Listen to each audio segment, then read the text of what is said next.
Okay, I want to go over some training techniques for the posterior side of your lower body, namely your hamstrings today. I'm not going to talk too much about the glutes with this part. This segment is just going to touch on the hamstrings specifically. Very important muscle group. It branches off from your ischial tuberosity, your sit bone, some people talk about that. Then it wraps around your tibia on the inside of the knee and your fibula on the outside. And what it's going to do is provide some stability on the back side of your knee.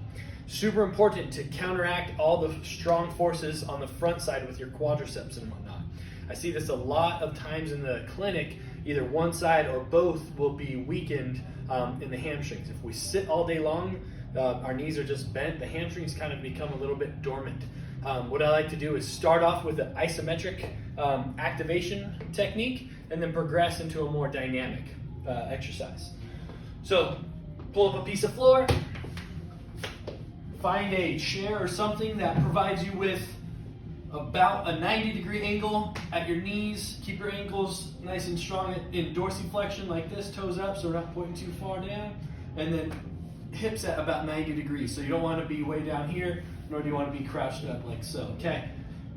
Spine's just going to be neutral and strong here, so you don't need to flatten your back or anything. You don't need to do anything silly there. Just kind of tighten up your core just a little bit. Nothing too hard. Deep breath in. So your diaphragm's working with it, okay? You want your feet and ankles aligned with your knees and your hips, okay? Most of the time what I see is people either will flare out their knees or collapse them inward. So just keep them straight. Might be a little bit tough as you do this. Control, and I want you to slowly think about driving your knees straight down to the ground. Go until you feel like you can lift your butt off, and we're just going to hold that for 5 seconds and slowly come down.